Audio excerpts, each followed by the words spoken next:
What up, nerds? It's your boy Fuego, and today I wanted to break down another one of my modern decks. This one is Izzet Ensoul Artifact, and this one kind of came about after I had a good draft with a bare bones version, tuned it into an actual proper standard deck, got first place at the LGS on game day, and then after it rotated, well, I just didn't want to give it up. I still wanted to play with it, so I tuned it into a modern deck. It's not the best, it's not the quickest, but it's a whole lot of fun and can really surprise opponents with some early threats.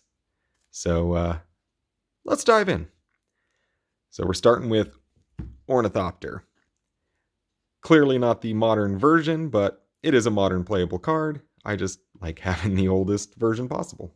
So it's the little things, spice things up. So, Ornithopter. Free flying artifact creature. Not much at face value, but you can do stuff with it. You can ensoul it. Then we've got Bowmat Courier. I've already talked about this one. This is one of my absolute favorites in aggressive decks that run red. Good way to restock the hand, and it comes down and swings right away. Every time it swings, you put a card under it, and you can discard your hand, sacrifice him, and get all of those cards into your hand. So just a great way to restock the hand after you've taken a few turns and dumped a bunch of these really cheap artifact creatures onto the battlefield. Boom. Ginger Brute. So this is a newish card, and I really like how it plays in the deck. Again, it's a 1-drop hasty guy.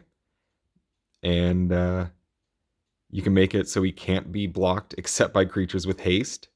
So that's fairly relevant. And when you ensoul him, he gets real big and becomes unblockable. Essentially unblockable. So 4 of the Ginger Brute. Stone Coiled Serpent has actually worked out fairly well. Mostly because it's a 0/0 that comes in with the +1 counters. So if you ensoul him or make him into a bigger creature, the +1 counters are on top of that. Reach, trample, protection from multicolor. He's got a lot of good keywords and protection. So he has worked out very well in the deck. And another playset of that guy. Vault Scourge. This guy's an absolute rock star. Essentially, you play him turn 1, and you can ensoul him turn 2, and make a 5/5 flying lifelink. So swinging in with a 5/5 flying lifelink on turn 2 is a real serious threat. It's usually before your opponent's got any kind of board state or even enough mana to do proper removal. So this guy is an excellent threat in the deck. And in an ideal game plan, you drop him turn 1, you ensoul him turn 2. Skilled Animator, my backup ensoul. So when he ETBs, target artifact becomes an artifact creature with base power and toughness of 5/5 for as long as he remains out. So again, you can drop some of these other small things, drop him, and now all of a sudden it's a 5/5. Or with the Stone Coil, it might be 7 or 8/8. So he's kind of just a backup way to ensoul.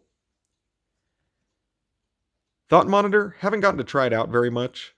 I threw it in fairly recently, but with the affinity for artifacts, and that's most of the deck, I'm dropping artifacts out. Gives me a couple extra cards and a flying body, and he's another artifact that I can ensoul or animate. Seems worth a shot, just as a one of. Still need to try it out a bit. And of course, a set of lightning bolts. You just can't beat 3 damage for 1 red. That goes in most modern red decks. Ghostfire Blade. Used to have a few in here. I've kind of pared them down. Works well. Almost most of the things I would put it on are colorless, so it's only 1 to equip to get a +2/+2. Seems okay. Nothing too crazy, but here's another new one. Uh, the Black Staff of Waterdeep.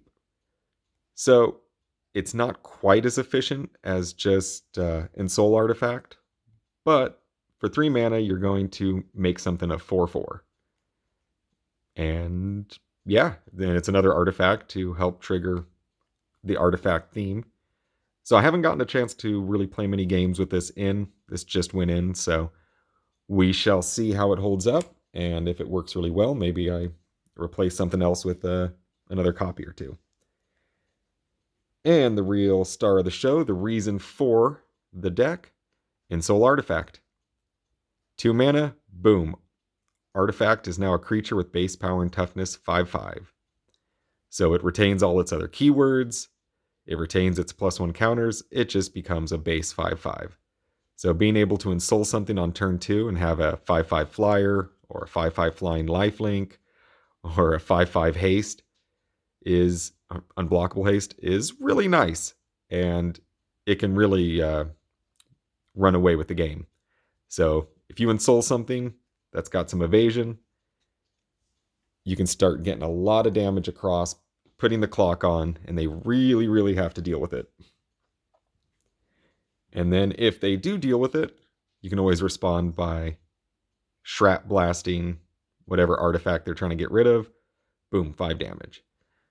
Just kind of, it's only 2 mana. Pumped up lightning bolt.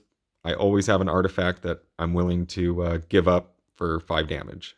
And sometimes this is just kind of the surprise that'll close the game out. If you get them within striking distance, blasting distance, you can end it. So shrapnel blast, super important. This one I just liked.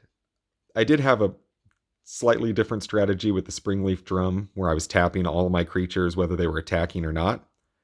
But even that, I've got a bunch of low-to-the-ground creatures, and if I'm swinging with them, for 2 mana, this sits out, and at the beginning of your end step, each opponent loses life equal to the number of tapped creatures they control. Or you control. So yeah, I'm going to be tapping a lot of my creatures down, so that could add up 2, 3, 4 life at the beginning of your end step. So this is kind of a good inevitability. If this sticks around, you attack a few turns, it's just bonus damage. And it's another artifact to fit the theme. This is one of my favorite pet cards. I don't see it getting run a lot. I've got a whole stack of them. I've been picking them up. I thought this was a great hand refiller. This deck, you tend to dump your hand really quick. And so, 3 mana, Days Undoing. Each player shuffles his or her hand and graveyard into their library, then draws 7 cards. If it's your turn, end the turn. And that seems like a drawback. And, you're giving your opponent a full hand. But a lot of times when I cast this, I have almost no cards in hand, and they still will have, half a hand worth of cards. Maybe cards that they were saving for a game plan of some kind. And I just, those cards are gone. They have to redraw them again. And then I get a full hand of 7. So on my next turn, I get to drop out a bunch of cheap artifacts and hopefully grab my game-winning Ensoul artifact and things like that. So I think this is just a great way to keep the engine running. And I don't see it as much of a detriment to, you just play at the end of your turn, you get a full hand. Hopefully your opponent had to discard something good that they were saving and rely on drawing it again. So, big fan of Days Undoing. I think it can do a lot of work. And the Antiques War, or Antiquities War, that's just a way to search up some artifacts. But its final mode, if it sticks around, if the game goes long enough, all of my artifacts become 5/5s, which is my game plan anyway. So this kind of just puts a clock on the whole game. Once you get to stage 3, you've hopefully dropped several artifacts and you have enough to swing across and win.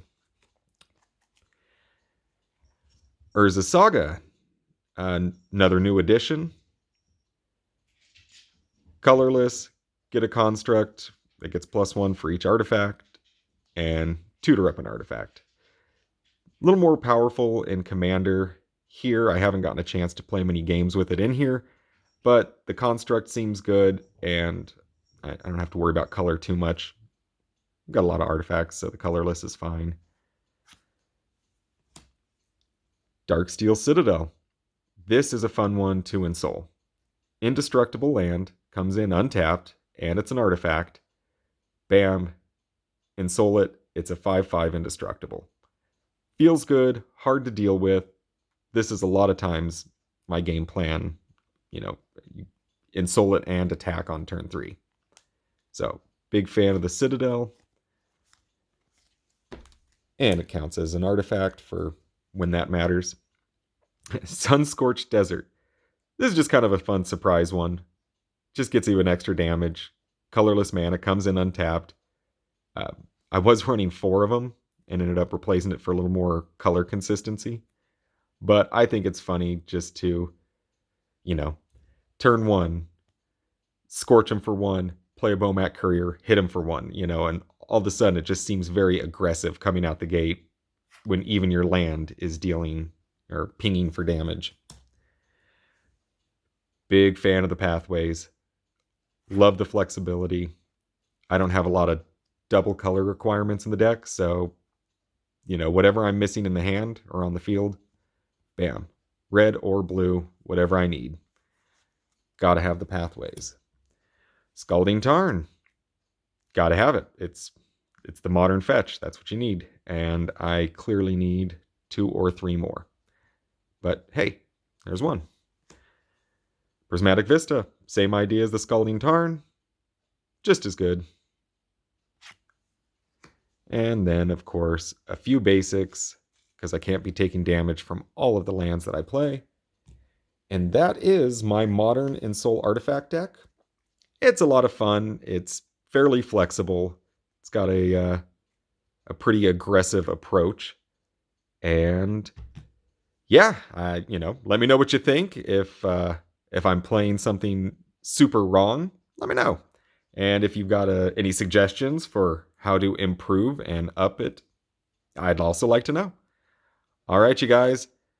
Modern Ensoul, that's my shtick. You guys have a great day.